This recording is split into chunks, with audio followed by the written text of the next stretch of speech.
Alors, bonjour à tous. Mon nom est Alain Vaillancourt. Je suis le directeur général de la Chambre de commerce Berthier-Dautré. Je veux d'abord vous remercier d'être venus en si grand nombre aujourd'hui. J'avoue qu'on a dû refuser des gens hier qui voulaient s'inscrire à la dernière minute. Alors, c'est un beau problème. On est bien contents. Ça prouve, je pense, que les gens sont encore intéressés à la politique et encore intéressés à connaître les propositions des candidats et des partis pour la prochaine élection qui s'annonce. Parmi nous aujourd'hui, on compte pas moins de 10 maires de la MRC Dautré. Alors, je suis bien content d'avoir leur présence. Et messieurs, si je dis messieurs parce que donc, la question, ce ne sont que des hommes. Si vous voulez faire une réunion du conseil dans ces locaux-ci après le débat, vous pouvez le faire, vous avez quorum. Alors, sans plus tarder, je voudrais vous présenter la présidente de la Chambre de commerce et d'industrie Berthier-Dautré, Mme Kathleen Généreux.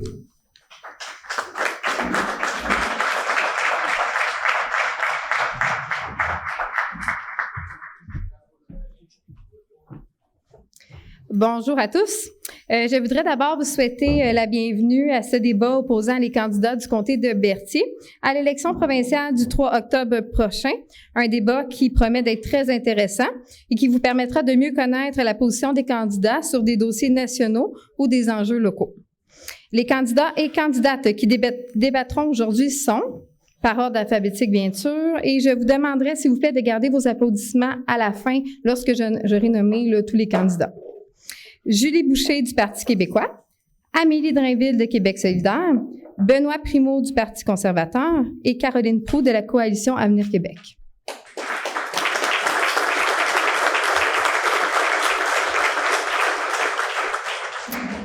Je voudrais aussi souligner la présence de 2 députés de l'Assemblée nationale, Mme Lucie Lecourt, députée de Les Plaines et ministre déléguée à l'économie, et M.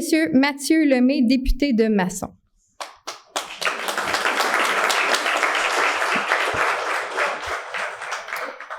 Comme Alain l'a mentionné tout à l'heure, une dizaine de maires de la MRC Dautré, de même que le préfet de la MRC Matawini sont parmi nous aujourd'hui et nous en sommes très fiers, donc je vais les nommer. La préfète de la MRC Matawini, Mme Isabelle Perrault, le préfet de la MRC Dautré, Christian Goulet, le préfet suppléant et maire de Saint-Ignace-de-Loyola, Jean-Luc Barthes, le maire de Berthierville, Dominique Perrault, le maire de Saint-Michel-des-Saints, Régent Gouin, le maire de ville de Saint-Gabriel, Gaétan Gravel, le maire de Saint-Gabriel de Brandon, Mario Frigon, le maire de la Visitation Île-du-Pas, Alain Goyette, et je veux également souligner la présence de mon collègue président de la Chambre de commerce de Brandon, Daniel Baudouin, ainsi que la coordonnatrice de la Chambre, Annabelle Fréchette. Sans plus tarder, je vous présente le modérateur du débat. C'est quelqu'un qui compte une grande expérience de ce genre d'événement et qu'on a la chance d'avoir parmi nous depuis quelques années, Monsieur Michel Giroux.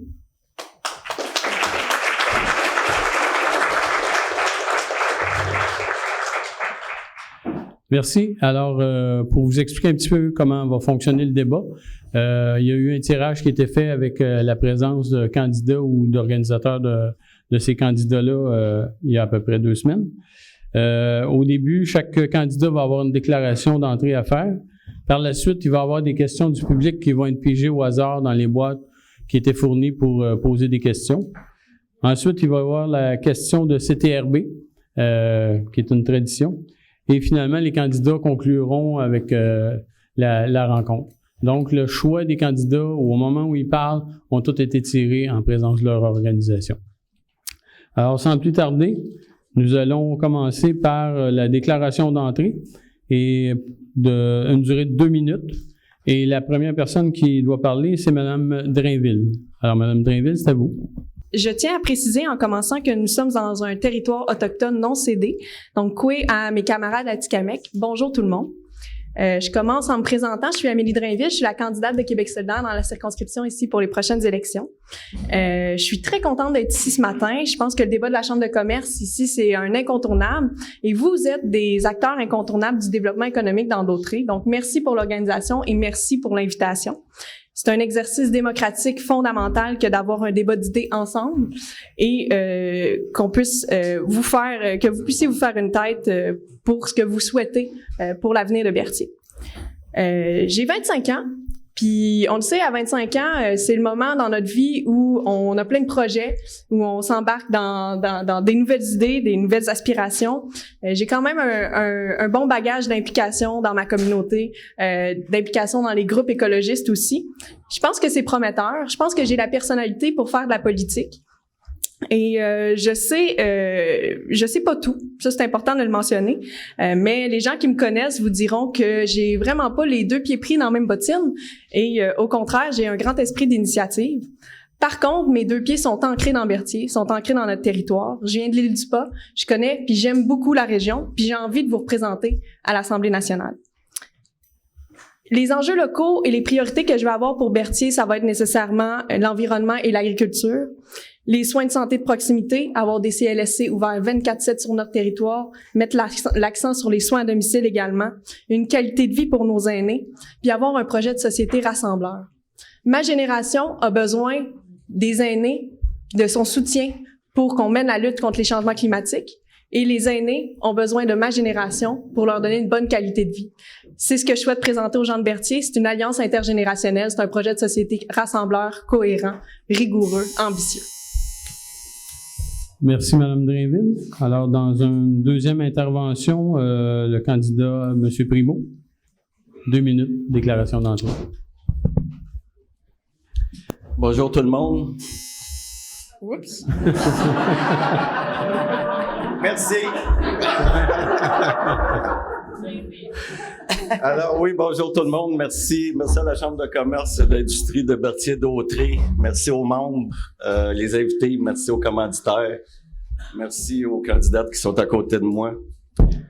Comme plusieurs de mes collègues candidats et candidates au PCQ qui ont mis leur carrière, leur travail de côté, moi j'ai décidé de mettre ma carrière d'ingénieur et de gestionnaire en pause pour me présenter à cette élection-ci que je considère comme étant historique et de permettre, on l'espère, de tourner la page sur un modèle québécois d'État interventionniste et modèle de monopole public qui est inefficace et qui ne répond plus aux besoins de la population. Je pense que les 2 années qu'on vient de passer l'ont clairement démontré. Le modèle a atteint ses limites et on devra choisir entre continuer dans ce modèle-là ou avoir plus de choix. La question que moi je me pose et dont plusieurs personnes aussi, c'est comment on peut accepter un tel constat en ce moment au Québec. Il est temps de faire quelque chose. Et l'offre politique du PCQ se démarque des autres partis en ce sens qu'elle valorise le travail, l'effort, la responsabilité, la liberté aussi, et les choix personnels au niveau des individus et des citoyens. Les 4 personnes qu'on est en avant, on a tous des objectifs communs en environnement, en santé, en éducation. C'est les moyens de s'y prendre qui sont différents. Nous, on veut innover, implanter des nouvelles pratiques, des meilleures solutions qui ont fait leur preuve ailleurs dans le monde. Puis la chose qu'on veut faire avant tout et surtout, c'est ramener du gros bon sens à l'Assemblée nationale. Merci.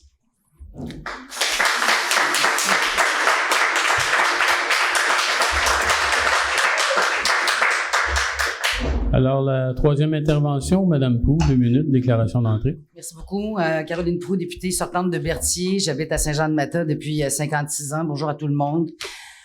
4 ans, c'est ce que ça nous aura pris pour donner puis redonner la fierté aux Québécois. 4 ans qu'on travaille à faire de la nation du Québec une nation qui est plus forte, qui est plus fière, de la culture, de la langue, de nos valeurs. Puis malgré la pandémie, on a fait des changements hyper importants au Québec puis dans Berthier. Branchement Internet haute vitesse, beaucoup l'ont promis, on a livré avec le télétravail. C'était important de livrer un service essentiel. Et puis là, on va s'attaquer à la couverture cellulaire partout au Québec, ici dans Berthier. C'est l'économie, c'est le dynamisme de toute une région qui en dépend. Et l'économie, le dynamisme d'une région, ça dépend également des places en garderie. La vigueur économique de Berthier dépend de ces places en garderie-là, puis c'est pas moins de 2500 places qui vont être créées partout, disponibles dans le territoire de la Naudière. L'éducation, priorité numéro 1. La place des enfants, c'est à l'école, c'est pas à la maison. Ça demeure donc la priorité du gouvernement. La CAQ aussi, c'est un gouvernement qui est plus vert. On dit non, nous, à l'exploration du pétrole, du gaz. On a mis à niveau nos barrages privés. Maintenant, on s'attaque à l'élargissement de la consigne des aires protégées. 3 nouvelles ici dans Berthier. Réfection majeure de nos routes. Le transport des personnes et des gens, c'est hyper important. Et puis, malgré la pandémie, Christian Dubé a fait des grands changements en santé. On a un plan extrêmement sérieux avec Christian. On va lutter contre le coût de la vie. On se préoccupe du portefeuille des Québécois. On va avoir des gros défis à relever au cours des prochaines années. C'est le temps de se rassembler. C'est pas le temps de proposer un référendum sur la souveraineté. Et c'est l'équipe de la coalition Avenir Québec qui va livrer ces propositions-là. Merci, Mme Boulay.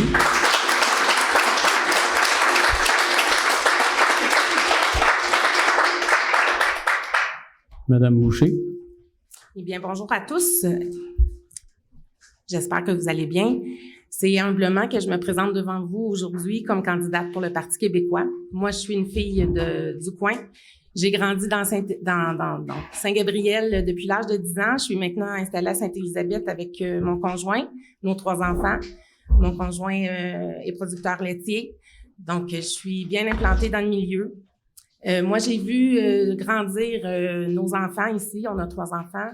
Et puis, je peux vous dire que j'ai vu des amis aussi qui ont quitté, qui sont revenus parce que c'est important pour eux la revitalisation de nos milieux, de nos campagnes. Donc, c'est certain que pour moi, l'occasion de participer à cet exercice démocratique-là, c'est toute une expérience. C'est avec, bien humblement, là, que je le fais, mais aussi avec toutes mes convictions et avec mon cœur d'indépendantiste convaincu. J'ai été presque 3 ans, donc, avec le député Yves Perron du Bloc québécois depuis qu'il était là en 2019. J'ai vu un peu comment fonctionne... j'ai un pied dans le système un peu politique fédéral, qu'on peut dire. Et je nous ai vu nous battre pour plusieurs intérêts québécois. Donc, je vous dirais que c'est important. L'indépendance du Québec n'est pas dépassée et c'est même urgent. Donc, au Parti québécois, pourquoi avec le Parti québécois? Bien sûr, le projet d'indépendance qu'on porte, mais aussi pour la défense du français. Donc, freiner le déclin du français, super important. On est une minorité dans un océan anglophone, il ne faut pas l'oublier. Nos aînés ont besoin d'être valorisés et mieux traités. Donc, on a un système de santé fragile, il va falloir s'y attaquer. Je sais que tous les autres candidats aussi, on va vous parler de ça. La santé, l'éducation, évidemment, comme... ancienne enseignante et comme mère de famille. C'est tous des enjeux qu'on va discuter aujourd'hui et qui me tiennent à cœur. Donc, je vous remercie de votre accueil.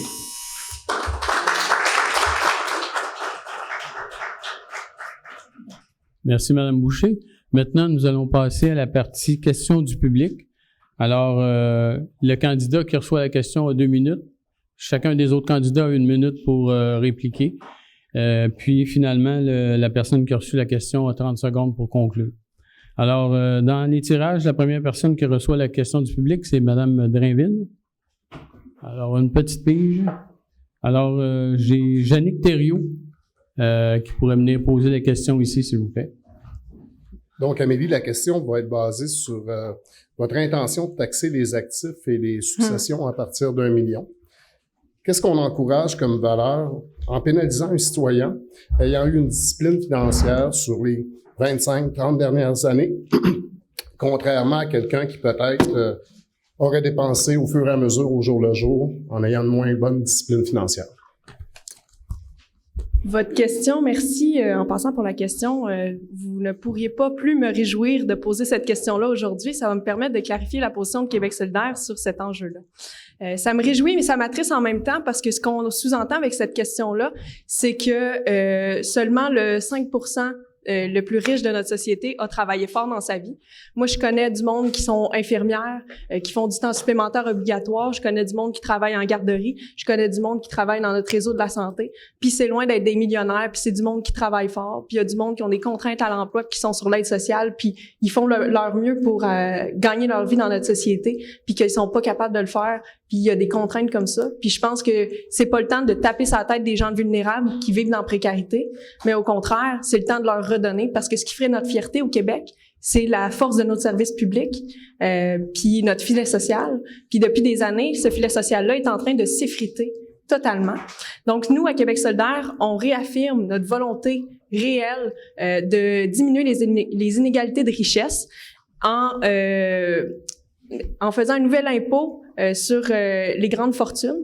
5% de la population qui a des revenus ou des actifs nets, c'est bien important de préciser, des actifs nets de 1 million de dollars, c'est vraiment le 5% le plus riche. Donc, nous, on propose que ces gens-là redonnent plus à notre société. Je pense que c'est juste. Les actifs nets, là, si je peux vous mettre en contexte, c'est, dans le fond, font enlever votre hypothèque, font enlever vos dettes, puis après ça, vous ajoutez à ça vos différents biens que vous possédez.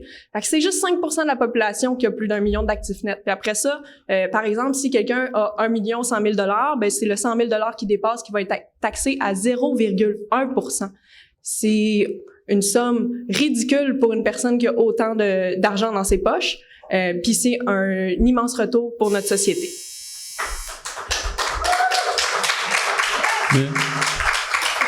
Merci, Mme Drainville. Alors, en réplique sur cette question, M. Primo.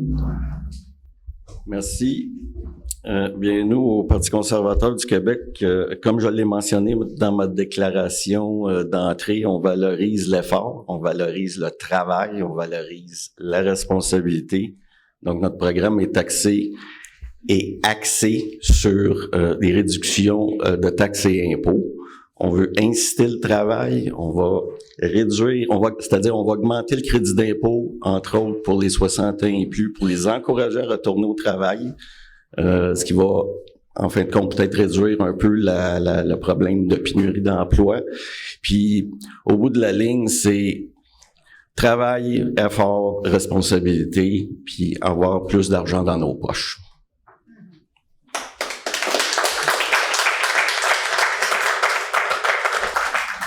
Merci, M. Primo. Sur la même question, Mme Proulx. À la Coalition Avenir Québec, on était le premier gouvernement à s'occuper, mettre de l'argent dans les poches des Québécois. C'est ce qu'on a fait lors du premier mandat et on s'est engagé, si on est élu le 3 octobre prochain, à continuer de se préoccuper du portefeuille des Québécois. 600 $ pour un revenu de moins de 50 000 par année, 400 $ pour 50 000 à 100 000 $ par année, une baisse de 1% des 2 premiers paliers d'impôts, en plus de 2 000 $. Moi, j'ai été un travailleur autonome à peu près 31 ans dans ma vie. De grip and grab, j'ai mis de l'argent de côté pour pouvoir m'acheter une maison.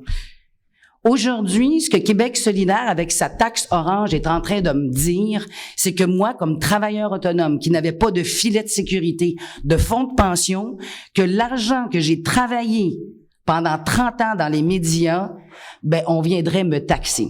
Nous, à la Coalition Avenir Québec, ce qu'on souhaite, c'est mettre davantage d'argent dans les poches des Québécois et on va contrer l'inflation.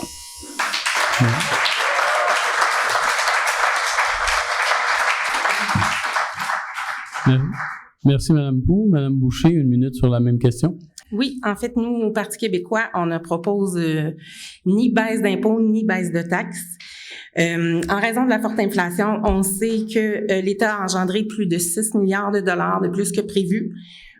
De l'argent qui provient directement des poches des citoyens. Donc, nous allons simplement restituer cette somme aux Québécois et leur redonner à ceux qui en ont le plus de besoin. Et c'est pourquoi nous allons créer une allocation de pouvoir d'achat de 1 200 $. 1 200 $ pour les gens qui gagnent moins de 50 000 $ et 750 $ pour ceux qui gagnent entre 50 et 80 $. Donc, on vise vraiment d'aller aider ceux qui en ont plus besoin. Et en haut de ce palier-là, on arrête. Donc, on va doubler aussi le crédit de solidarité, ce qui permettra de remettre un supplément dans les poches des familles les moins bien nanties. Merci, Mme Boucher. Alors, sur la même question, en conclusion, Mme Drainville, 30 secondes. Je conclurai en disant que à Québec solidaire, on est honnête avec la population, puis on leur dit que pour aller faire notre projet de société ambitieux, on a besoin d'aller chercher plus d'argent pour réinvestir dans nos services publics puis faire la transition écologique. Puis on va aller chercher l'argent là où il est, c'est-à-dire dans les poches de ceux qui en ont plus. On va aussi remettre de l'argent dans les poches de la classe moyenne des plus vulnérables en créant une assurance dentaire publique pour tout le monde, puis en luttant vraiment contre la crise du logement. Fait que je suis fière d'être dans un parti qui va lutter pour la justice sociale puis pour les plus vulnérables. Merci. Merci. Alors, pour la question suivante du public, pour M. Primo, on va faire la pige. Madame Pauline.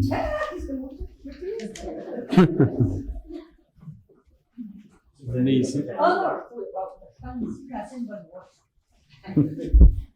Moi, ça veut savoir, M. Primo, je travaille, j'ai ma pension, mais je m'aperçois que je paye vraiment d'impôts à la fin de l'année, c'est pour le reste. On charge 80 sous une pièce. Fait que je veux savoir s'il y avait quelque chose de prévu pour les personnes âgées qui veulent continuer à travailler. Alors, M. Primo, 2 minutes. Merci. Comme je l'ai mentionné dans ma réponse précédente, on va augmenter le crédit d'impôt pour les 60 ans et plus, pour ceux qui sont soit, disons, à la pré-retraite ou à la retraite, puis qui aimeraient peut-être retourner au travail à temps partiel ou faire quelques heures par semaine, mais la plupart se disent, je vais pas parce que je me fais tout siphonner par l'impôt. Puis là, on se retrouve, on se dit, pourquoi qu'il y a pas personne dans les magasins, il n'y a pas personne dans les restos, il n'y a pas personne nulle part, on n'a pas de service de traiteur pour nous servir, etc. Il y a beaucoup de retraités qui aimeraient ça le faire.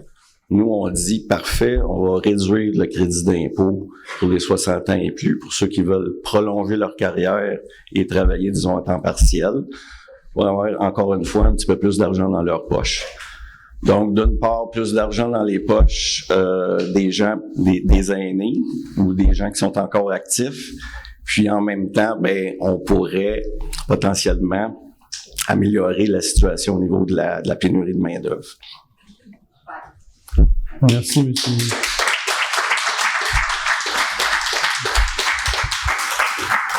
Sur la même question, 1 minute, Madame Proulx.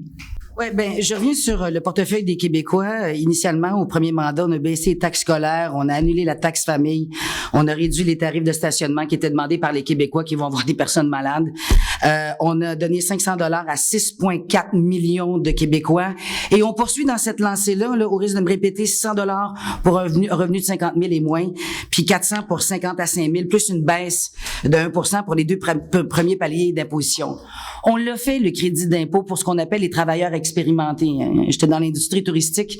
Il y a beaucoup de gens qui ont décidé de revenir parce qu'on a décidé de limiter donc la taxation du premier 15 000 et on va continuer dans ce sens-là pour amener des travailleurs expérimentés sur le marché du travail québécois. Merci, Mme Bou.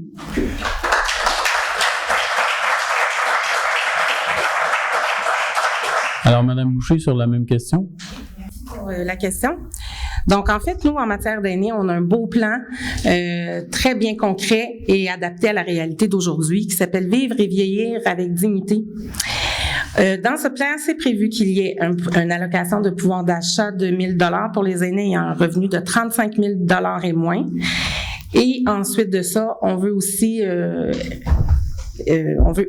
aider à contrer la pénurie de main-d'œuvre en permettant aux aînés par des incitatifs fiscaux de pouvoir retourner sur le marché du travail. Donc, on pourra peut-être parler un petit peu plus du plan en santé tantôt pour les aînés, mais il y a aussi toute la notion de soins à domicile dont on va aborder la question peut-être plus tard parce que j'imagine que le temps file, mais l'aide financière aussi, il faut la compter dans le soutien aux projets intergénérationnels d'habitation et aussi bonifier l'offre de transport adapté, ce qui va profiter pour les personnes aînées. Merci, Mme Boucher. Sur la même question, Mme Drainville, 1 minute.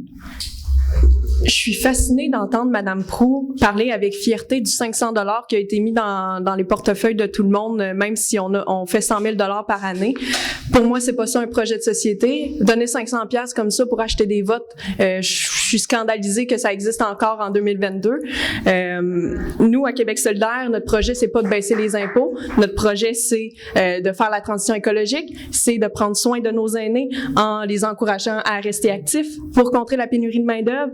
C'est de faire un régime des rentes du Québec plus solidaire, une version solidaire qui va devenir un régime de retraite publique pour tout le monde, pour que tout le monde, quand ils vont arriver à leur retraite, puis quand ils vont être des aînés, ils vont pouvoir avoir un niveau de vie qui est satisfaisant et digne. Et on va aussi également donner du soutien pour rendre les maisons intergénérationnelles pour que les aînés puissent rester dans leur domicile parce que c'est leur volonté, et donner plus de soutien pour les soins à domicile, c'est également dans le projet de Québec solidaire.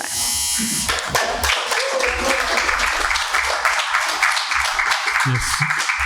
Merci, Mme Drainville. Alors, M. Primo, en conclusion.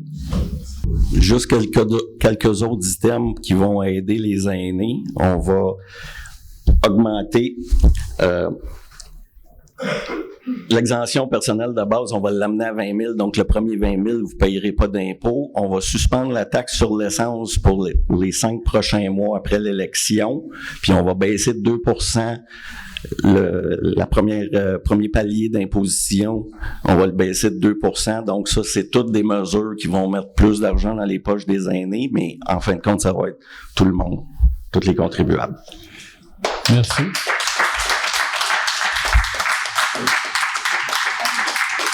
Alors, la prochaine question, on va tirer pour Mme Prou.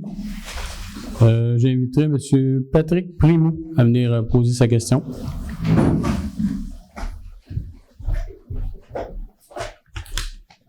Alors, j'aurais dû amener mes lunettes. Madame Prou, pour un gouvernement qui encourage la décentralisation des décisions et l'imputabilité des gestionnaires dans les institutions de santé, en quoi la création d'une structure additionnelle comme l'Agence de santé proposée par le ministre Dubé, en quoi l'ajout de la création de cette structure de fonctionnaires dans le ministère de la Santé améliorera les soins aux citoyens? Merci. C'est de voir la santé à travers deux lorgnettes. Donc, la lorgnette de la gestion des services qui vont être aux citoyens et la gestion du ministère. On s'est rendu compte en pandémie que le système était très fragilisé et on a fait des opérations qui n'ont jamais été faites avant. On a lancé Je contribue. Il y a 10 000 personnes qui ont levé la main, qui ont dit oui, nous, on est prêts à travailler dans le système de santé. On a revu nos ententes avec les médecins omnipraticiens qui étaient valides jusqu'en 2023, qui avaient été créés par le Parti libéral, et on a une entente maintenant avec les médecins spécialistes pour donner des services. Et contrairement à ce que dit le Parti libéral, c'est pas vrai qu'on va avoir un médecin pour une personne. Même le nouveau président de la Fédération des médecins omnipraticiens dit c'est impossible. On a augmenté, on a valorisé le travail des préposés aux bénéficiaires. On a augmenté les salaires des infirmières. On a donné davantage de pouvoir aux pharmaciens, aux infirmières auxiliaires. L'idée, c'est de donner un service de première ligne. C'est ça l'idée, de pouvoir sortir les gens qui ont des situations qui sont non urgentes, qui puissent être prises donc par des gens qui sont sur le terrain. Allez voir votre pharmacien pour une otite, par exemple. Je comprends que ça peut être inquiétant pour une mère, mais il y a un service qui est là, qu'on est en train de mettre en place avec l'équipe de Christian Dubé pour changer le système de la santé. Nous aussi, on va faire appel au privé. On voit qu'on a des retards en chirurgie. Avec votre carte d'assurance maladie, vous allez pouvoir aller au privé et aller chercher cette opération pour vos cataractes, par exemple, de votre mère vieillissante. On va pouvoir offrir ça donc aux Québécois et on va continuer donc de travailler à aller recruter 5 000 infirmières, 5 000 professionnels de la santé, et aller chercher davantage d'infirmières pour donner des soins de première ligne partout au Québec. Merci.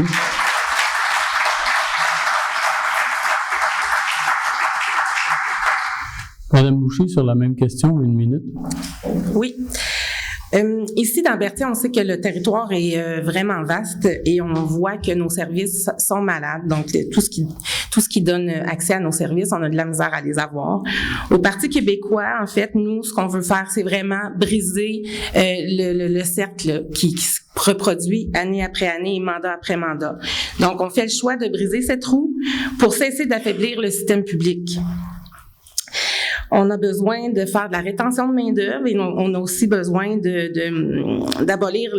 d'améliorer les conditions de travail de nos infirmières. Donc, en renforçant notre première ligne, on croit qu'on peut y arriver comme ça.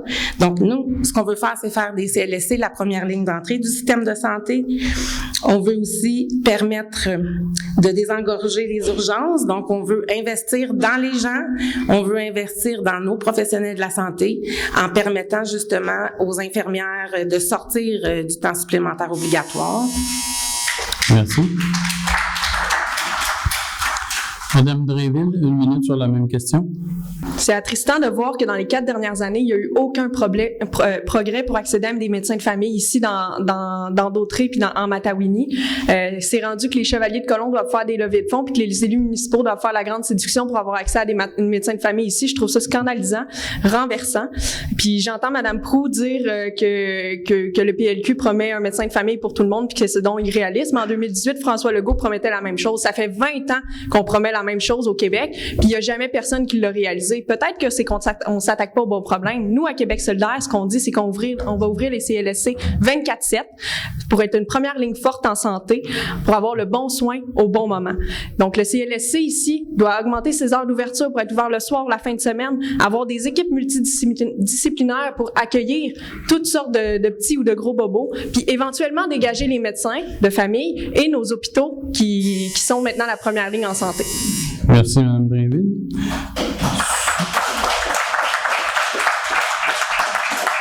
Sur la même question, M. Primo.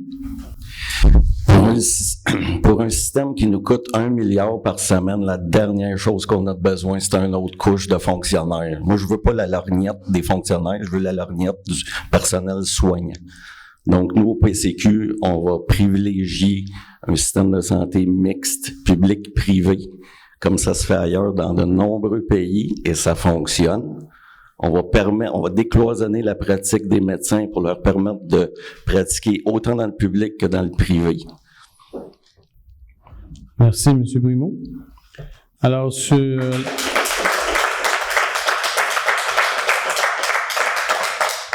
la même question, en conclusion, Mme Proulx, 30 secondes. Oui, ben dans le plan du B, c'est l'ensemble des professionnels de la santé qui vont venir aider les Québécois. On parle des médecins, des infirmières, des professionnels de la santé. C'est 5 000 de plus qu'on va embaucher.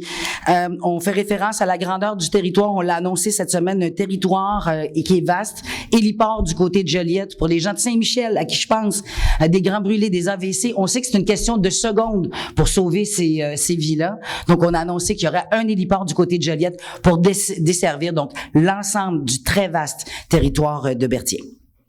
Merci.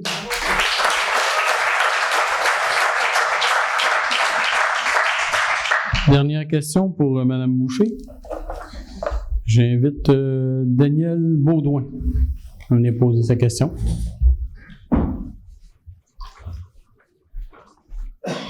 Merci. Bonjour Julie Boucher. Bonjour Daniel. Est-ce que vous avez l'intention de venir participer au débat de Vire ouvert? Je ne sais pas si vous connaissez Vire ouvert. C'est un organisme qui est provincial, qui a commencé avec les élections municipales, qu'on est rendu au provincial, qu'on veut faire un débat un peu comme aujourd'hui, mais basé sur l'environnement, parce qu'avec les changements climatiques, c'est super important. Puis si on n'est plus capable de vivre sa planète, ben ça sert à rien de parler d'économie. Fait que sur ça, pour terminer ma question, mais c'est ça, il va y avoir un débat Vire ouvert le 25 septembre prochain à 14h, c'est un dimanche, de 14h à 16h, au Bal-Masquis de Saint-Gabriel-de-Brandon. C'est ça, ça va être un débat non partisan, puis j'espère que vous avez reçu mon invitation, parce que je l'ai envoyé. Il y a eu des candidats qui ont accepté avec plaisir, puis d'autres qui ont refusé, puis d'autres qui n'ont pas encore répondu. Fait que je voulais être sûr que ça n'allait pas tomber dans une junk boîte de courriel ou de quoi de genre. Merci. Merci. Effectivement, on a bien reçu votre invitation. Donc, d'ailleurs, on vous a répondu, je crois, c'est hier à ce sujet-là. Comme quoi qu'on était, moi, je suis en attente aussi là de mon parti. J'ai le devoir de consulter aussi là en haut pour ce qui est des demandes de questionnaires et de débats. Donc, c'est certain qu'on va donner suite à ça. Le Parti québécois, c'est un parti qui a l'environnement très à cœur. Ça a toujours été un parti environnementaliste. Et on est le premier à avoir déposé notre plan en environnement là dans le cadre de ces élections-ci. C'est un plan qui a recueilli beaucoup d'appui au niveau des experts en environnement. C'est le plan qui est considéré le plus réaliste et le plus concret. Donc, on n'est pas gêné de parler de notre plan d'environnement. Toutefois, comme je vous ai pas moi, mais on vous a répondu hier à ce sujet-là, c'est certain que un débat en environnement, c'est souhaitable. Évidemment, c'est la prochaine crise qu'on va connaître. L'environnement, c'est vraiment hyper important et le Parti québécois est totalement en accord avec la nécessité d'avoir un débat là-dessus. Toutefois, on pourra vous répondre plus amplement là, dans les prochains jours. Merci, Mme Boucher. Alors, je vais revirer un petit peu la question pour les autres. Est-ce que vous y allez et pourquoi? Alors, Mme Drainville? Évidemment, puis on s'est pas posé la question 2 fois avant d'accepter. C'est une évidence que Québec solidaire va être à ce débat-là parce que Québec solidaire, c'est le parti de l'environnement, c'est le parti de la lutte contre les changements climatiques. Ça a toujours été. On est écologiste dans notre fondement. On a sorti Vision 2030, qui est notre projet de société qu'on propose aux Québécois puis aux Québécoises pour lutter contre les changements climatiques. C'est un plan qui a été salué par 8 experts indépendants, qui est le plus rigoureux, le plus ambitieux. Ici, dans Berthier, notre priorité, ça va être d'aider nos agricultrices et des agriculteurs à faire une transition vers des pratiques plus écologiques, une agriculture à plus petite échelle, de proximité avec des circuits courts. Une priorité aussi de mettre le transport collectif en région accessible à tout le monde parce que présentement, c'est pas le cas. Puis on n'a pas le choix de prendre notre voiture. Puis je pense qu'on est capable aussi en région d'avoir du transport collectif. Donc je vais être à ce débat-là avec plaisir et j'espère que ma collègue juste à ma gauche va également être là parce qu'elle dit que c'est une priorité aussi pour elle et son parti de l'environnement. Donc j'ai hâte de le constater de mes yeux. Merci, Mme Drainville. Monsieur Primo, 1 minute sur le même sujet. On s'en est parlé tantôt. Je suis celui qui avait pas répondu encore, mais je t'annonce, comme je te l'ai mentionné tantôt, je t'annonce que je vais participer. Ça va me faire plaisir. La circonscription de Berthier, je l'ai à cœur. J'ai l'environnement à cœur, comme toutes les autres personnes ici qui se portent candidates. Ça va me faire plaisir d'aller discuter. Puis le PCQ est ouvert à toutes les bonnes idées. On est aussi sensible que tous les autres aux questions d'environnement. C'est juste les moyens et comment on va atteindre ça. Parce que c'est beau les théories, mais il y a des vraies personnes, il y a des vraies familles, il y a des vrais enjeux. Il faut en discuter, puis ça va me faire plaisir d'y aller, puis de partager ça avec vous autres. Merci, M. Primo. Madame Pelou? Ben, la coalition Avenir Québec a renoncé à l'exploitation gazière pétrolière, ce que le PCQ endosse. On a élargi la consigne, ce qui n'avait pas été fait depuis 15 ans. Les bouteilles de vin se ramassaient à la dompe, nous, on les récupère. On a dépassé l'objectif des aires protégées. On a d'ailleurs 3 nouvelles ici dans la circonscription de Berthier. On a récupéré les vieux électros qui polluaient partout. Donc, on a passé un projet de loi là-dessus. Interdiction résidentielle commerciale d'installation de réservoirs de mazout. Je parle même pas d'électrification des transports. Là. On est à 56 milliards de dollars pour avoir du transport limité donc en 2035 les véhicules neufs à essence. Puis l'objectif c'est 1,6 million de véhicules d'ici 2030. Revenons sur la taxe orange de QS. Je veux juste vous rappeler qu'on a un grand comté ici. C'est taxé de 15% les VUS. Dans une circonscription comme ici, dans le Nord, à Saint-Michel, où on a besoin d'un VUS, à moins que vous n'ayez de nombreux enfants. Alors ça, c'est la proposition de Québec solidaire. Merci, Mme Pelou.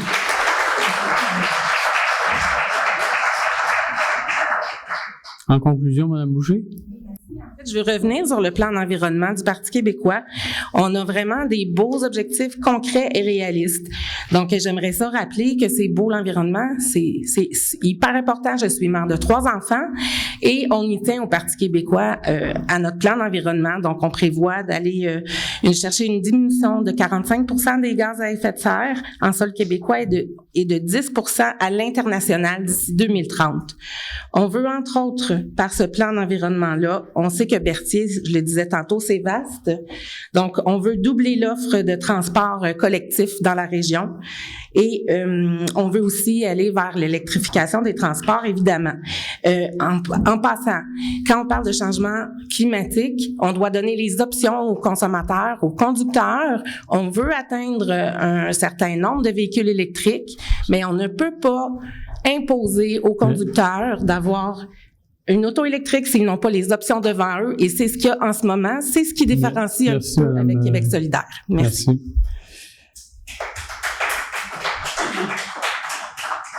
Alors, j'inviterai M. Alain Bellemeur de CTRB à venir poser une question. Elle s'adressera en premier lieu à Mme Proulx. Je suis un des bénévoles à CTRB, la télévision locale régionales et locales. J'ai une question. La semaine passée, j'assistais à la séance des maires de la MRC de Daudray. Puis à un moment donné, ça a parti sur un sujet. Je vous lance la question, parce que ça m'a un peu intrigué. On perçoit qu'il y a un réel tiraillement entre le ministère des Transports du Québec et plusieurs de nos municipalités. En tout cas, il y a plusieurs maires qui ont parlé. Comment comptez-vous intervenir pour rapprocher un petit peu ces partis-là ou faciliter la discussion dans un prochain mandat si vous êtes élu ou réélu? Alors, Mme Proulx, 1 minute sur la question. Merci. 34 millions en infra qu'on a fait depuis 4 ans, la 347, la 131, urbanisation, le pont de la rivière Masquinongé qui traînait depuis longtemps, le pont Montcalm chez vous du côté de Berthier, 20 millions pour la route 3 en haut. Donc, on a investi beaucoup en transport pour la circonscription de Berthier. Une chose qu'on a faite, que j'ai demandé à mon collègue François Bonnardel, c'est de diviser la direction régionale. On avait Laval, Laurentides, Lanaudière. François a entendu notre demande. Maintenant, Laval est seul. On a Laurentides, Lanaudière. Pas plus tard qu'hier, j'ai parlé avec le ministère des Transports. Puis ce qu'on vous dit, c'est que oui, il faut rattraper le retard. Il faut avoir des réflexions sur nos maintiens d'actifs. Si on veut et on croit qu'on peut permettre aux municipalités, celles qui sont capables de le faire, qui ont les équipes, de pouvoir entreprendre leurs travaux eux-mêmes. Et si je suis élu le 3 octobre prochain, c'est le premier engagement que je vais prendre de discuter avec le ministère des Transports pour les municipalités qui sont capables de le faire, de faire des travaux. Merci, Mme Proulx.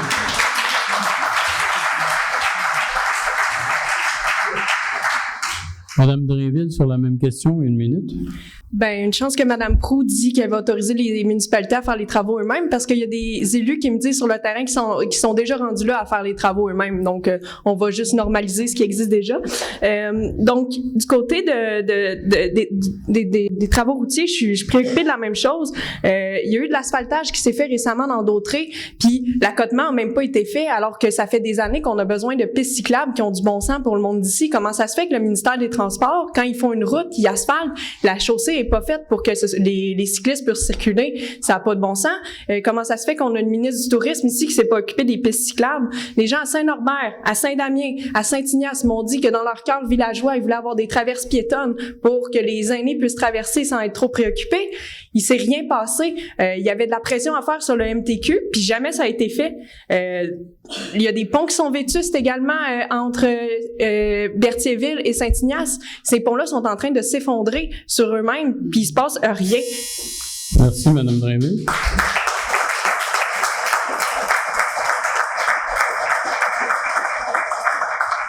Monsieur Primo, sur la même question.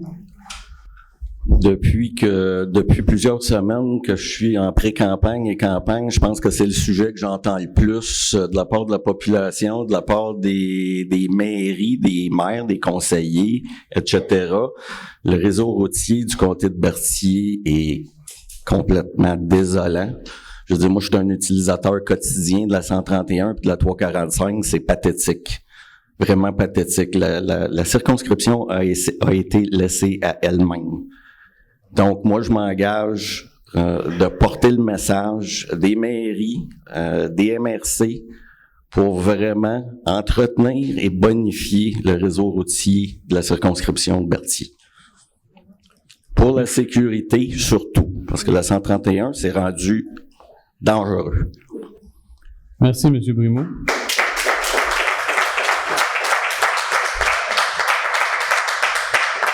Madame Boucher, 1 minute sur le même sujet. Oui, effectivement, moi aussi sur le terrain, j'ai entendu à répétition que nos routes ont besoin d'amour, que nos routes sont dangereuses, que nos ponts sont en décrépitude. Et justement là-dessus, à Berthierville, j'y pense. On a une route, le chemin du Roi, qui est bloquée là dans les deux sens depuis longtemps. Donc, j'ai même des citoyens qui m'ont écrit sur ce sujet-là. Ce que je retire de mes échanges avec les municipalités que j'ai croisées, les maires, le problème avec le ministère du Transport, c'est vraiment au niveau du fait que c'est centralisé dans les Laurentides. Il y a personne qui se déplace sur le terrain, donc on regarde une carte à l'ordinateur et on et on dit oui ou non aux travaux, est-ce qu'ils sont nécessaires ou pas. Donc, nous, on veut développer un ministère de développement régional pour administrer une nouvelle enveloppe qui est de 1,1 milliard, 11 milliards de dollars sur 10 ans, donc environ 1,1 milliard par année, afin de rétablir l'équité et corriger le déficit d'investissement là, dans les infrastructures. Merci, Mme Boucher. Maintenant, nous allons passer à la partie questions entre les candidats. Questions entre les candidats. Donc, vous êtes 4 candidats. Vous avez 3 questions à poser à 3 autres candidats, pas tous au même. Donc, j'inviterai Mme Boucher dans sa première question, qui elle l'adresse. Oui. Ma question s'adresse à Mme Proulx. Madame Proulx, quand on regarde le portrait actuellement au Québec, on pense à notre avenir en tant que nation. On pense au déclin de la langue française. Nos pouvoirs en immigration, la gestion de notre environnement. Quand on sait que notre gouvernement a obtenu 21 refus sur 21 demandes au fédéral, expliquez-moi quel rapport de force vous avez à Ottawa et comment vous comptez aller chercher plus de pouvoir et récupérer les sommes comme les 6 milliards qui dorment en transfert en santé. Merci.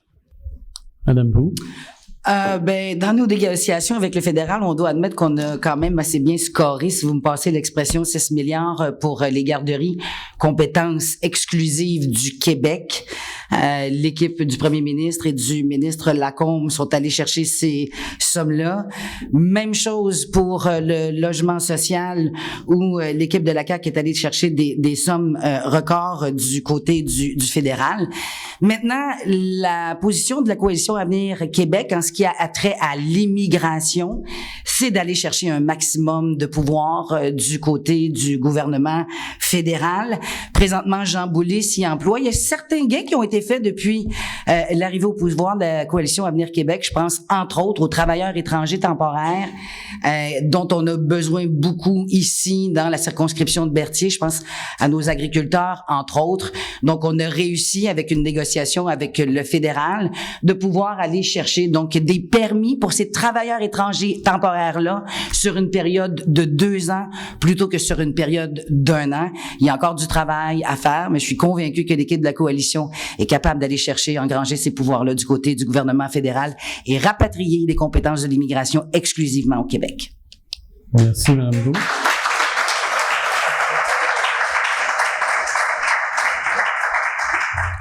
Madame Drainville, votre première question s'adresse?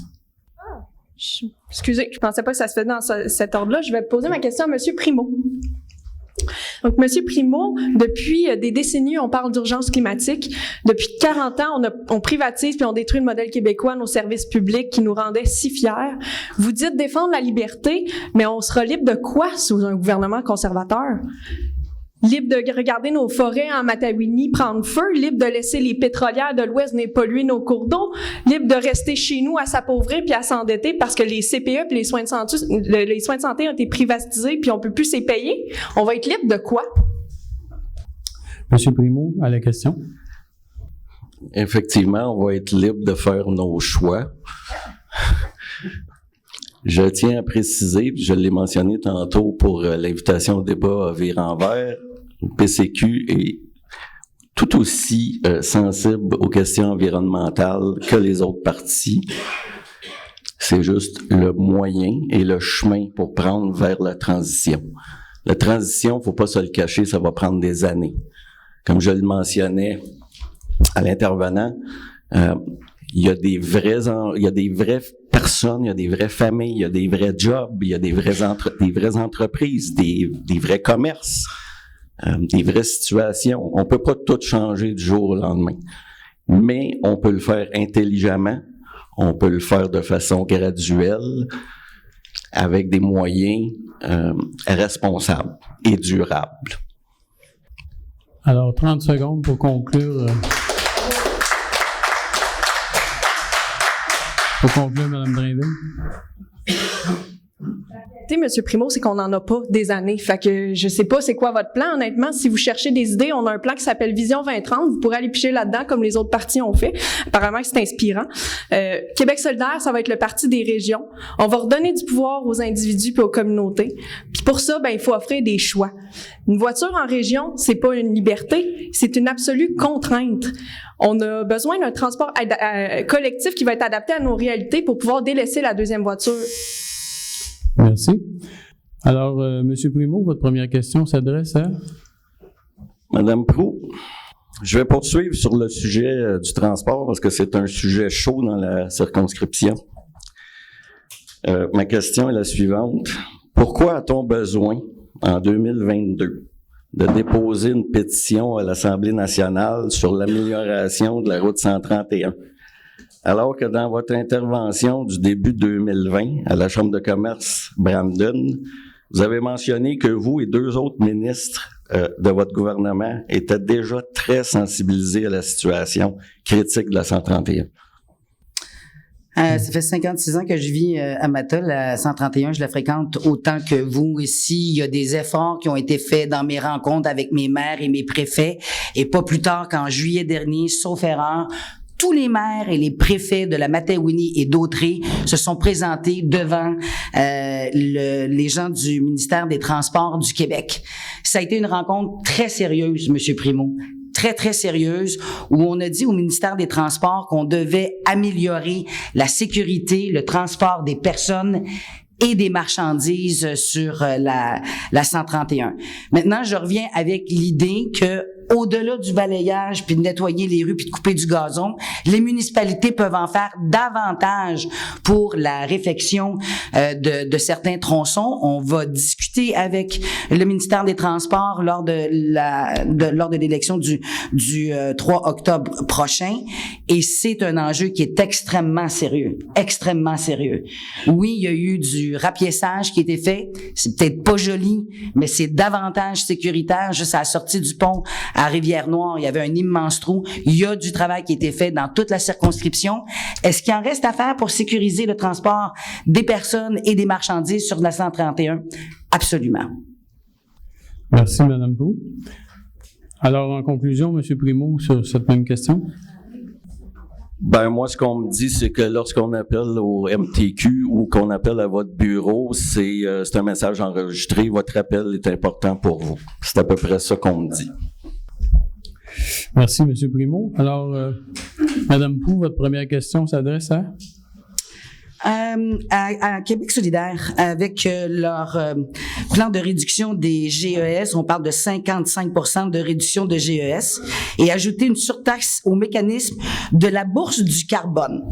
Moi, ma question, c'est que si on délocalise la pollution, ça veut dire qu'on l'envoie ailleurs, la pollution, dans une autre province, dans un autre pays.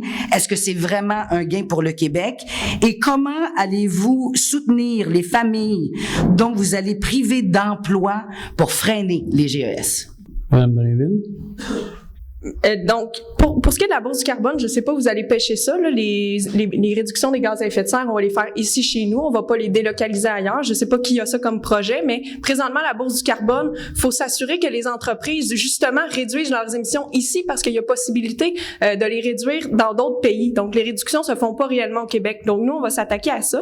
Pour ce qui est des travailleurs, travailleuses, on va offrir un programme de requalification pour certains emplois qui demanderaient d'aller vers plus des emplois plus verts. Donc, on va accompagner les travailleurs et les travailleuses dans cette transition-là. C'est une priorité. Moi, je vais être une députée écologiste pour la circonscription de Berthier. Je pense qu'on est rendu là. Je pense que on n'a plus le choix en 2022 de faire de l'environnement notre priorité. La CAQ, c'est un cancre en environnement. Son bilan a été décrié par tous les experts du milieu. J'entendais Mme Proulx parler des aires protégées tout à l'heure, que ça a augmenté. Les aires protégées ont été faites dans le nord du Québec. Faut protéger l'ensemble de la diversité écologique de notre territoire, pas seulement le nord. Ici, dans la Naudière, puis en Mattawini en particulier, il y avait déjà des projets d'aires protégées qui étaient créés. Tous les acteurs du milieu s'entendaient pour les faire. Ils n'ont pas été adoptés par le gouvernement. Même le ministre Charette dit que son plan est inatteignable. Il n'est même pas capable d'atteindre ses cibles. Ça va prendre un gouvernement qui met ses culottes puis qui est capable de dire c'est quoi qu'il faut faire pour réduire les gaz à effet de serre. Merci, Mme Drainville. Madame Proulx, 30 secondes en conclusion. En conclusion, ce que Québec solidaire veut faire, c'est des taxes partout et continuellement des taxes. taxer 15% les VUS, sauf si vous avez plusieurs enfants. Nous, à la Coalition Avenir Québec, on va augmenter la production éolienne, on va électrifier les transports, on va s'assurer de la carboneutralité de l'État d'ici 2050, on va avoir 1,6 million de véhicules électriques d'ici 2030. Merci, Mme Bou.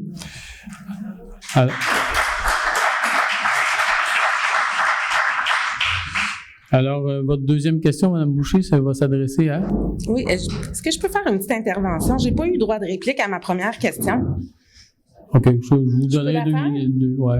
Donc, on parlait, dans le fond, là, pour vous remettre en contexte, des 21 demandes de refusées au fédéral. Ma question était à Mme Proulx. Donc, j'ai reçu votre réponse. Je vais juste revenir sur le fait que je ne crois pas du tout qu'en immigration, vous allez réussir à avoir plus de pouvoir au fédéral, peu importe le nombre de députés que la CAQ aura à l'Assemblée nationale. Et ça prend vraiment un réel pouvoir de force pour aller chercher ce qui nous appartient au fédéral. Et ce n'est malheureusement pas la CAQ qui le fait en ce moment, on l'a vu. Donc, en 2018, je rappellerai que la CAQ est débarquée en disant on va aller chercher des points, faire des gains au Canada, et ce n'est pas arrivé. 30 secondes. Merci. Alors, votre prochaine question s'adresse à? Oui. Ma prochaine question est à Mme Drainville. Amélie, on sait que l'inflation est maintenant généralisée et que c'est la préoccupation première là, pour beaucoup de familles, en tout cas pour la majorité des familles que moi je rencontre. Les gens plus défavorisés, nos entreprises. On sait que proposer des baisses d'impôts et de taxes, c'est un aller simple vers l'austérité. Étant donné que ça va s'appliquer aux plus riches autant qu'aux plus démunis. Expliquez-moi comment votre proposition de suspendre la TVQ va profiter aux personnes qui en ont réellement besoin, quand on sait que ça va profiter également aux classes monétaires plus élevées. Ben, on en a parlé précédemment dans le débat que on allait avoir une taxe sur les grandes fortunes qui va permettre d'aller chercher plus d'argent pour réaliser notre projet de société. Donc, c'est notre façon de faire contribuer ceux qui en ont plus. Donc, la mesure sur la TVQ, c'est une façon temporaire de soulager tout le monde de la hausse du coût de la vie sur les biens essentiels, que ce soit la nourriture, que ce soit les soins corporels, des biens de première nécessité. Donc, ça va être temporaire, ça le dit. Donc, c'est une façon pour nous là, de donner un coup de barre pour lutter contre l'inflation. Mais on a aussi d'autres mesures qui vont s'appliquer, que ce soit le gel des tarifs d'Hydro-Québec, augmenter le salaire minimum à 18 $ de l'heure. En particulier, cette mesure-là va donner un coup de main aux femmes, les femmes monoparentales qui n'ont pas énormément de sous. Augmenter le salaire minimum va leur donner un coup de main pour sortir la tête de l'eau. Réduire de 50% les tarifs de transport en commun, avoir une assurance dentaire publique universelle pour tout le monde, parce que c'est rendu que ça coûte 200 $ aller se faire un nettoyage chez le dentiste, c'est plus accessible. Donc nous à Québec solidaire, on a plein de mesures comme ça qui sont structurantes pour lutter contre la hausse du coût de la vie, pas juste des petits chèques de 500$ mis à la poste comme ça pour tout le monde n'importe quand. Merci Mme Drainville. Alors, Mme Boucher, 30 secondes en conclusion. Merci. Écoutez, en fait, on peut aider les familles sans s'attaquer là aux services publics. C'est ce que nous proposons nous avec notre allocation pouvoir d'achat, et en plus de doubler le crédit de solidarité.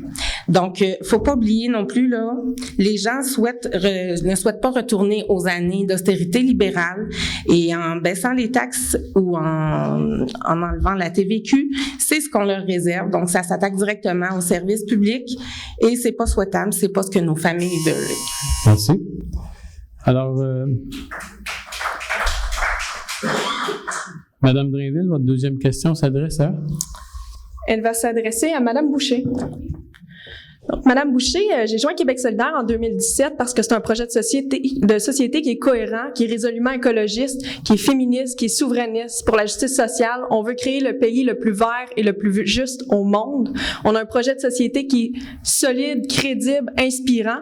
Ma première manif pour le climat en 2013, c'était quand le Parti québécois a lancé l'exploration pétrolière sur Anticosti. Ça a été une trahison complète pour mon cœur d'écologiste. Après ça, il y a eu l'indexation des frais de scolarité après la grève étudiante. Le PQ, il est à gauche, il est à droite.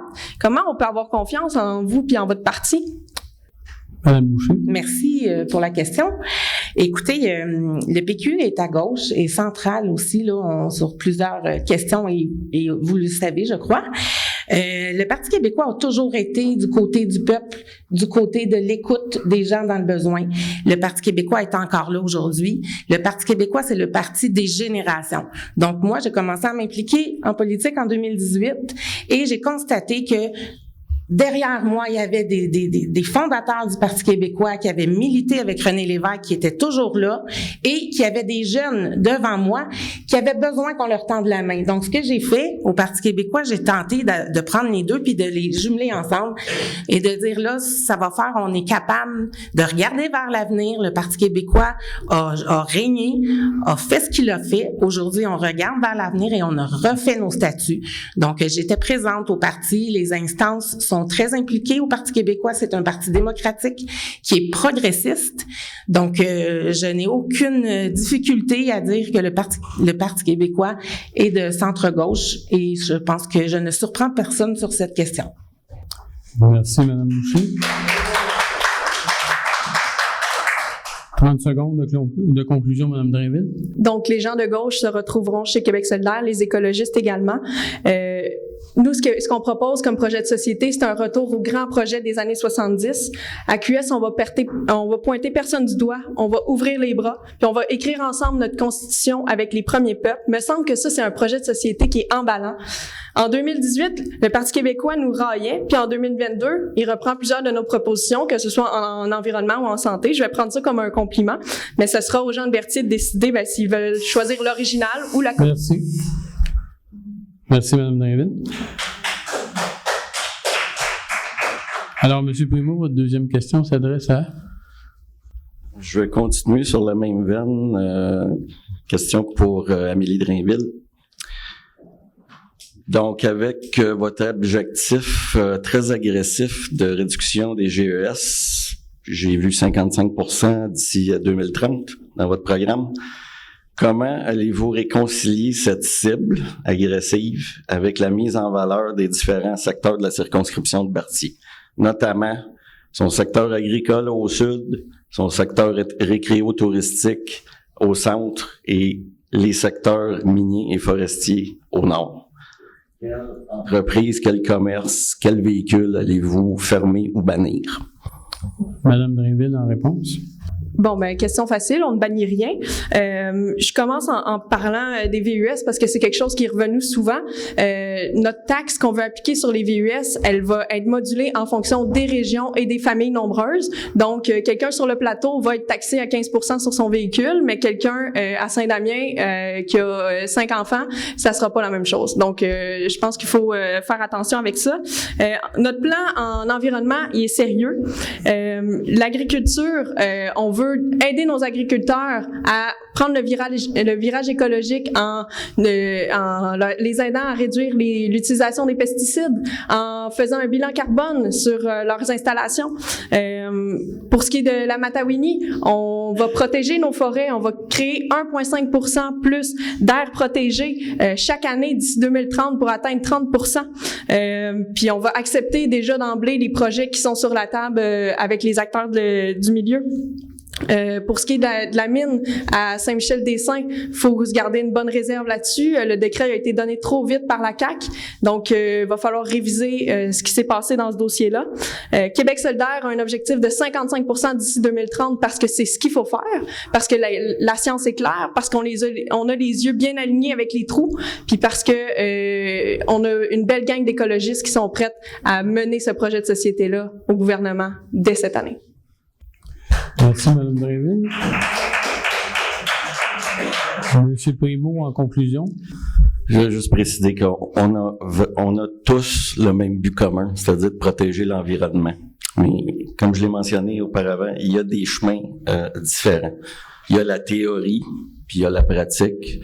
Nous, on prend une transition graduelle, on prend une transition qui est juste et équitable pour tout le monde.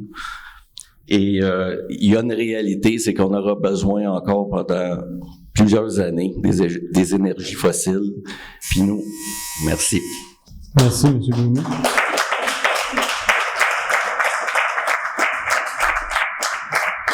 Madame Pou, votre deuxième question s'adresse à? À M. Primo du Parti conservateur, tantôt, vous avez été critique, M. Primo, avec le ministère de la Santé. Vous avez dit vous allez avoir plus de fonctionnaires. Or, dans votre vision sur l'éducation et les écoles, M. Duhem a dit qu'il veut envoyer des fonctionnaires en classe. C'est une des choses qu'il a affirmé. L'école à la maison, selon vous, c'est une bonne chose. Et de couper dans l'accès aux garderies des parents qui n'ont pas d'emploi.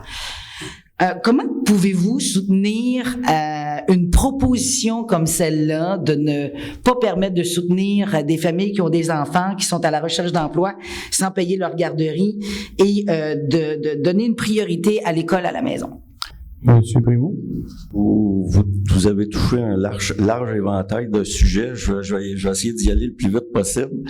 Au niveau de l'éducation, nous, ce qu'on prône, c'est décentralisation vers les institutions scolaires, vers les régions. Donc, la responsabilité serait dans les écoles et non à Québec. On va encourager le développement de programmes. Donc, pour permettre libre choix aux parents, pour choisir la meilleure école pour leurs enfants. Donc, ça ne sera pas nécessairement l'école du quartier, mais l'école qui offre un programme, disons, en arts, en sciences, en sport. Les parents pourront choisir. Pour votre question concernant les services de garde, encore une fois, on veut décentraliser le système puis permettre à toute personne qui est apte d'ouvrir un service de garde aux normes gouvernementales. Donc, encore une fois, liberté de choix pour les parents. Ils pourront choisir un CPE, une garderie privée, la mamie sur la rue, s'ils veulent. Il n'y a aucun problème. Merci, M. Primo. Alors,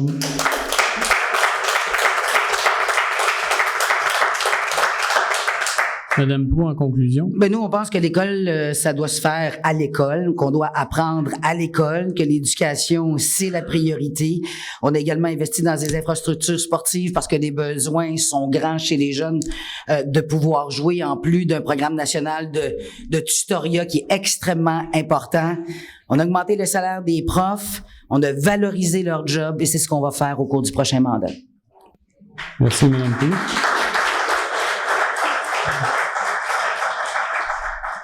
Madame Boucher, votre dernière question?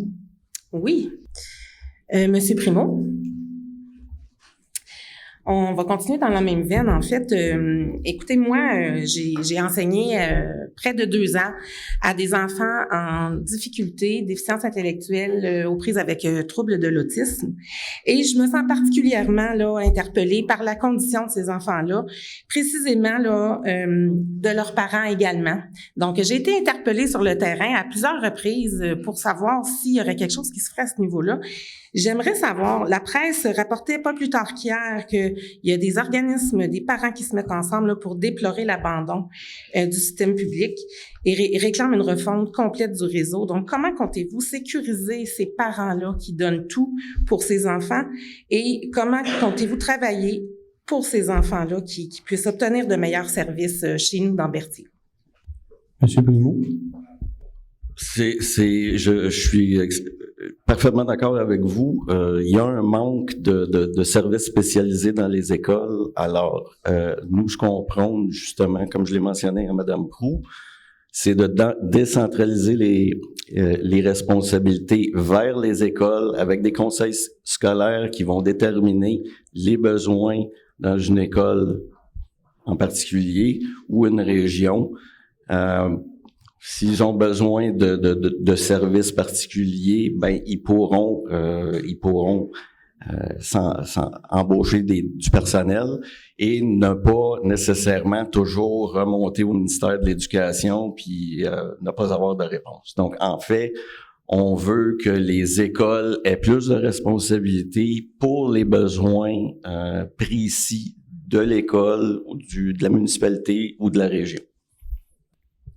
Merci, M. Primo. « 30 secondes de conclusion, Mme Boucher.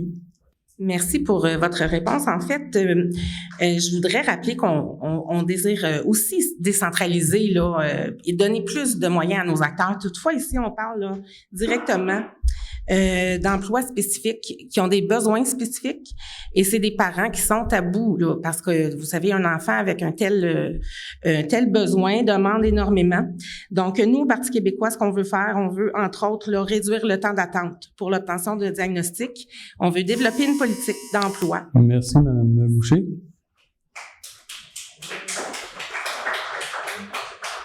Madame Drainville, votre troisième question? Oui, elle s'adresse à Madame Proulx. Donc, Madame Proulx, les citoyens, les élus locaux sur le terrain vous sollicitent pour des rencontres. Ils me disent que c'est très difficile de réussir à vous parler. Puis quand ils réussissent, ils n'ont pas assez de temps pour faire valoir leurs points. Ils sentent que vous n'avez pas assez de fait de pression, que ce soit pour la zone inondable, pour l'accès aux médecins de famille, pour la sécurité de nos routes, pour des prestations ou des demandes particulières. Personnellement, c'est pas ma vision du rôle d'une députée.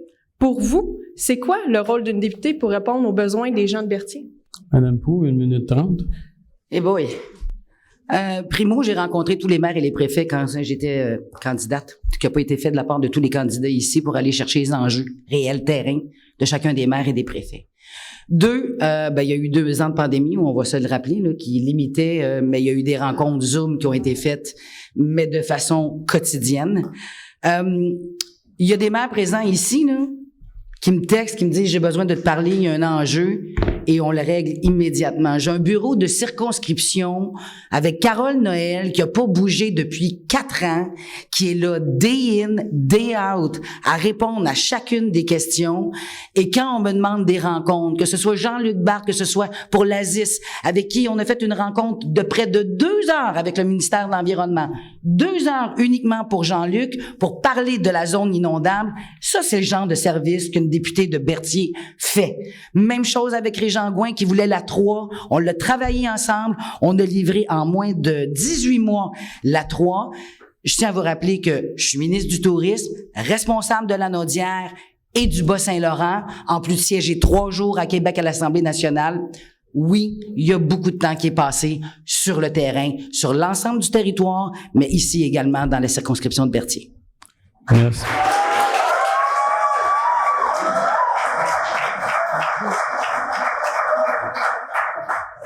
Madame Drainville, 30 secondes en conclusion. Malheureusement, c'est pas les échos que j'ai sur le terrain. Les gens sentent qu'ils sont pas entendus, qu'ils sont laissés à l'abandon. À quoi ça sert d'avoir une ministre si c'est pour pas avoir de députés? En 2018, vous avez dit à ce même débat que votre priorité, c'était les routes. En tant que ministre du Tourisme, vous auriez pu faire pression sur le MTQ. Moi, je m'engage à faire pression sur le MTQ tant qu'il le faudra. Ma vision d'une députée, à moi, c'est d'être présente quand les gens en ont besoin, d'être à l'écoute, d'aller cogner à des portes pour débloquer les dossiers que les gens d'ici ont à cœur, puis de porter leurs préoccupations à l'Assemblée nationale. Merci, Mme Drainville.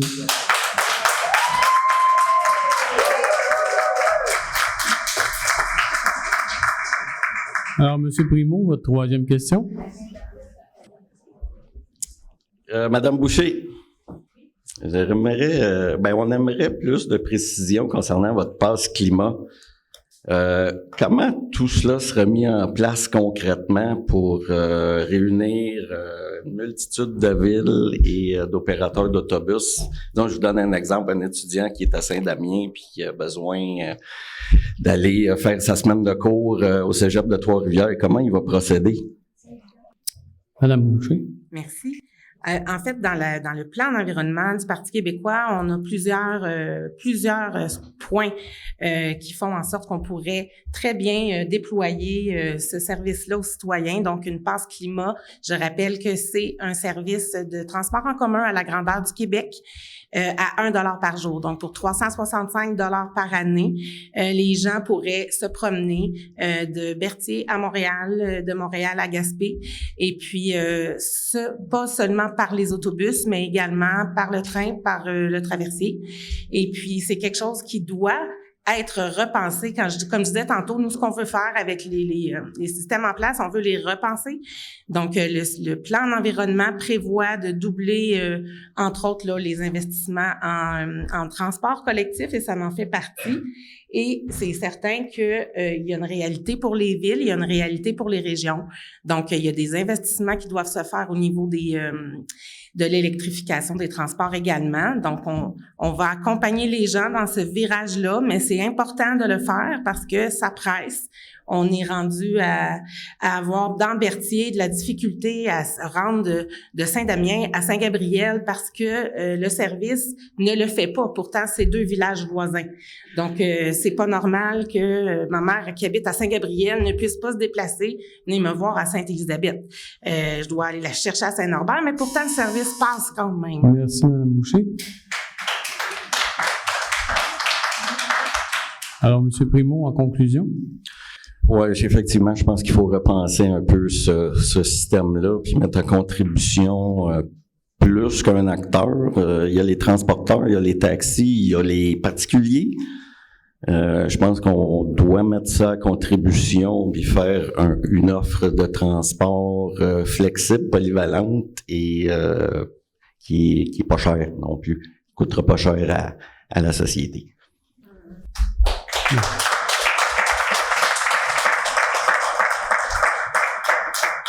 Madame Proulx, votre 3e question? Pour le Parti québécois, on sait, puis vous y vivez, là, c'est un grand territoire majoritairement, qui est agricole. C'est aussi un secteur qui émet des gaz à effet de serre. Selon les données, ça génère à peu près 10% de gaz à effet de serre, l'agriculture ici dans le comté de Berthier, mais partout au Québec. Qu'est-ce que le Parti québécois, qu'est-ce que vous comptez faire pour nos agriculteurs si vous êtes élu dans la circonscription de Berthier? Pour la réduction des gaz à effet de serre au niveau agricole, pour être sûr de bien comprendre. En fait, il y a plusieurs enjeux dans cette question. Évidemment, il y a plusieurs façons de réduire les gaz à effet de serre qui proviennent de l'agriculture. Je pense entre autres là à la réduction des circuits, à la réduction de la chaîne de transformation, la chaîne de transport. Effectivement, les agriculteurs ont besoin d'être accompagnés dans ce virage-là. Donc, on s'entend qu'on ne veut pas pénaliser, on veut un discours gagnant-gagnant.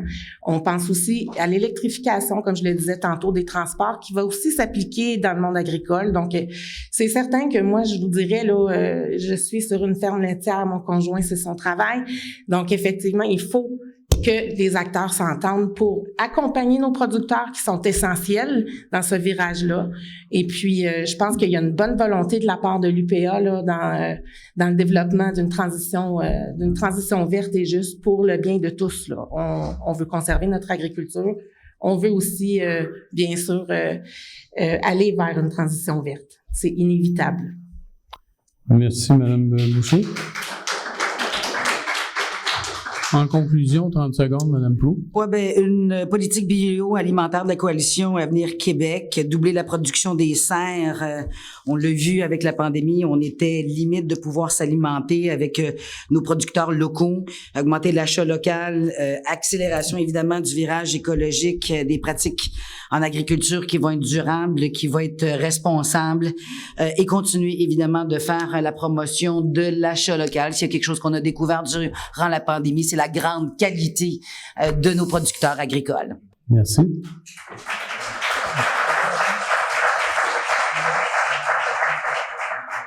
Alors, nous sommes rendus à la partie conclusion. Donc, tirage au sort qui a été fait pour savoir qui terminait.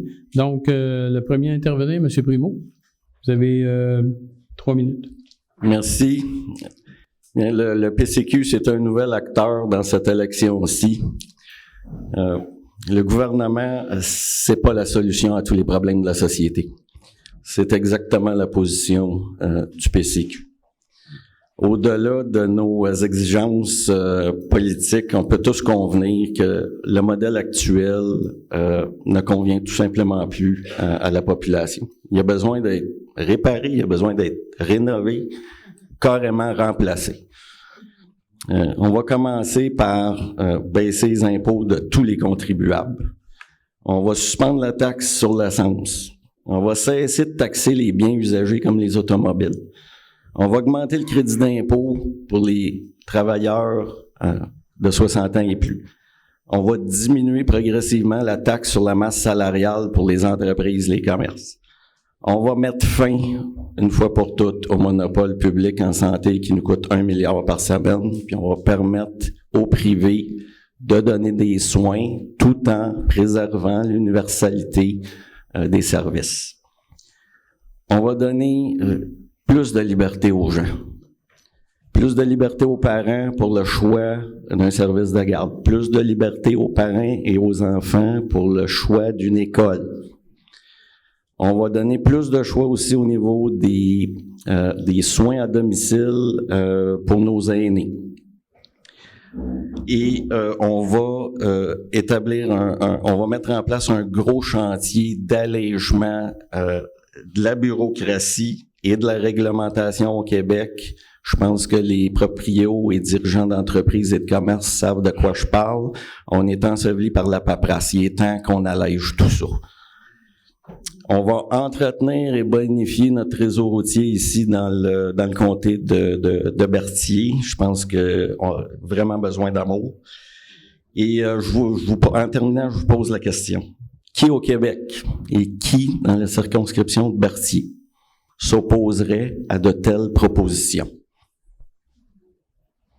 On peut faire mieux, on peut faire beaucoup mieux en étant tous libres chez nous. Merci.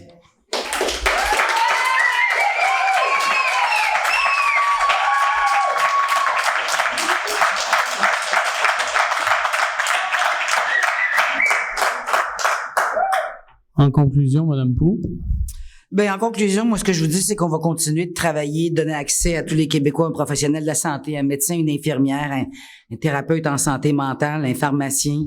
On va vous permettre de rester chez vous, ici, dans Berthier, dans votre maison, puis de recevoir les soins dont vous avez besoin pour une convalescence dans le confort de votre foyer. On était les premiers à mettre de l'argent dans les poches des Québécois, puis on va continuer.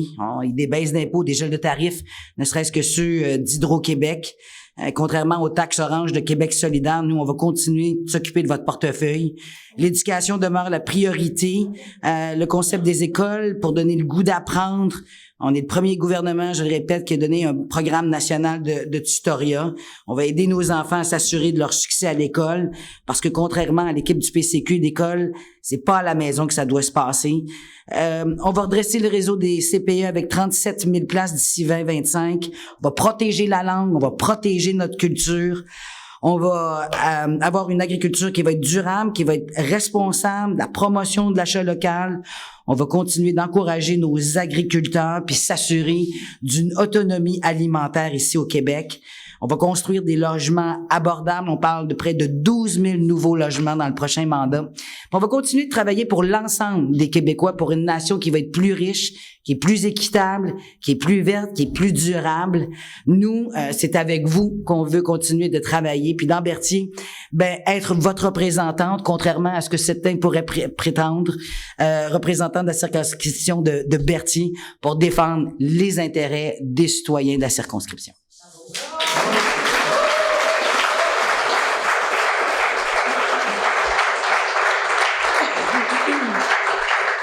Merci, Mme Proulx. Alors, Mme Boucher, en conclusion. Oui, merci. En fait, écoutez, en conclusion, moi, je vois tout le monde en train de faire des promesses, tout ça. Je vais y participer aussi, mais je tiens à dire que si je suis là devant vous aujourd'hui, c'est vraiment parce que j'ai envie d'être au contact des gens, j'ai envie d'aider les acteurs sur le terrain. Donc, je vois que le nombre de besoins qu'on a, le Parti québécois veut vraiment redonner aux régions, donc redonner le plein pouvoir possible aux régions, aux acteurs, aux municipalités qui sont sur le terrain pour pouvoir décider eux-mêmes de ce qu'ils veulent faire avec l'argent. Ça, c'est pour les infrastructures, mais c'est comme ça aussi pour, je vous dirais, les écoles, les centres de services scolaires qu'on nous a mis en place au lieu des commissions scolaires n'ont pas été si concluants. Donc, moi, comme étant enseignante de formation là, de français au secondaire, j'ai des amis qui me rapportent que c'est difficile de pouvoir agir sur le terrain quand c'est sur le terrain que tu sais ce que tu dois faire. Donc, on perd du temps à devoir aller à la source en haut dans la pyramide. Donc, il faut avoir plus de confiance en nos acteurs. Moi, si je suis devant vous, c'est parce que je veux être proche de vous comme député. Je veux protéger notre français. Et je vais être sur le terrain. Puis le français, le Parti québécois, c'est le seul à le protéger, à vouloir freiner le déclin. C'est notre identité, c'est notre culture. Donc, notre culture aussi, il faut donner un bon coup de barre pour la conserver. Pour notre agriculture, Berthier est agricole, on le sait quand même vraiment beaucoup. On veut développer une véritable indépendance alimentaire. On veut donner à nos institutions l'obligation de fournir de la nourriture 100% Québec. Donc ça, on parle des hôpitaux, on parle des institutions, des écoles. On veut avoir vraiment la pleine autonomie de notre. On l'a vu comment c'était important depuis les dernières années, encourager l'achat local tout en accompagnant le virage vert de nos entrepreneurs agricoles. Pour nous, la vraie liberté au Parti québécois, c'est d'être libre dans notre pays. Donc, c'est ça pour moi et pour le Parti québécois, la vraie liberté. Je sais qu'il y en a ici dans Berthier qui l'ont encore dans leur cœur, ce projet-là, le seul qui est véritablement porté par le Parti québécois. Donc, c'est ce qu'on a pour l'avenir, pour nos enfants. Ça va prendre un coup de barre pour nos institutions, pour nos systèmes, mais pour avoir véritablement un Québec, un pays du Québec vert qui répond aux demandes du GIEC et qui répond à Coop, à la demande du GIEC, et on veut s'enligner vers ça. Et le Parti québécois veut redonner la vraie fierté aux Québécois parce qu'on est capable, en travaillant ensemble, d'améliorer les choses. Et ça, je le sais pour l'avoir vécu déjà sur le terrain. Donc, voilà. Voilà. Merci. Merci, Mme Boucher. Et en conclusion, Mme Drainville? Merci, M. Giroux. L'alternative à la CAQ, c'est Québec solidaire. Puis j'accueille avec bonheur les tirs croisés envers nos propositions. Ça veut dire que nos idées dérangent, ça veut dire qu'on dérange le statu quo, ça veut dire qu'on est véritablement l'alternative et le prochain gouvernement en attente. Nous, à Québec solidaire, on a choisi notre camp, celui de la classe moyenne puis des gens vulnérables. Je veux être pour vous une députée présente et à l'écoute, puis je suis prête à amener vos préoccupations à l'Assemblée nationale. Je veux être la députée de tout le monde. On est rendu à un moment où il faut aligner nos heures avec les trous. Il faut savoir qui veut perpétuer le statu quo puis nous maintenir dans un système qui va droit dans le mur. Moi, ce que je propose aux gens de Berthier, c'est 3000 nouveaux logements sociaux dans la Naudière. C'est des CLSC ouverts 24/7. C'est plus de soins à domicile. C'est de nationaliser nos CHSLD privés. C'est une assurance dentaire publique pour tout le monde. C'est du transport collectif. C'est rembourser la certification biologique puis accompagner nos productrices et nos producteurs agricoles vers une transition. La CAQ veut continuer. Nous autres, à Québec solidaire, on veut changer d'air. Berthier a besoin d'une députée écologiste en 2022 parce qu'on le sait que c'est l'élection de la dernière chance pour l'environnement. La Naudière a besoin d'une députée solidaire pour avoir une voix forte pour la région à l'Assemblée nationale. Les gens l'ont vu avec ma collègue Émilie Zessart-Terrien à Rouyn-Noranda-Témiscamingue, qui est soudainement devenue la députée de l'Abitibi-Témiscamingue au complet. Nous, les députés solidaires, on sait ce qu'il faut faire, c'est défendre la santé de notre monde puis de notre environnement sans plier les genoux devant les industries polluantes comme la fonderie Horn. Je tolère pas les injustices. Qu'on n'ait pas accès à des médecins de famille ici dans Berthier, c'est un scandale.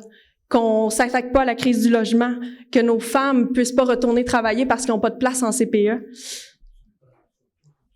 J'ai juste 25 ans, puis ça fait déjà 6 ans que je me bats pour un avenir digne puis un environnement sain. Je vais travailler avec tous ceux et toutes celles qui veulent qu'on avance ensemble pour lutter contre les changements climatiques et les inégalités sociales, puis la qualité de vie de nos aînés.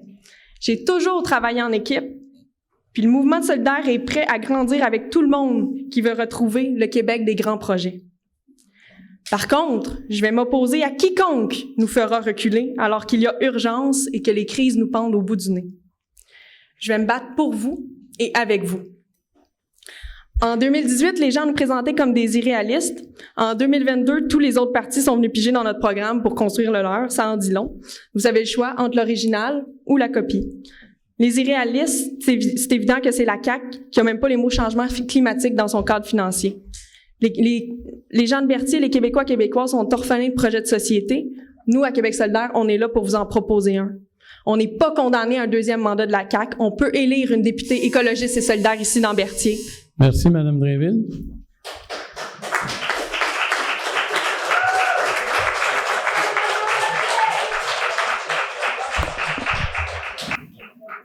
Alors, merci, M. Giroux, pour ton excellent travail. comme tu le fais à chaque élection depuis moultes années. Je dirais pas le nom par respect pour ton âge. Merci aux candidats pour la qualité de vos interventions. C'était intéressant et respectueux. Merci à vous tous pour l'intérêt que vous portez encore à la politique et à la Chambre de commerce également. Alors, je vous souhaite un bon retour et je demandais aux candidats de rester pour une prise de photo officielle et vous pourrez vous restaurer aussi comme vous n'avez pas eu la chance de le faire. Vous, on a gardé évidemment des lunchs pour vous. Alors, merci à tous. À la prochaine.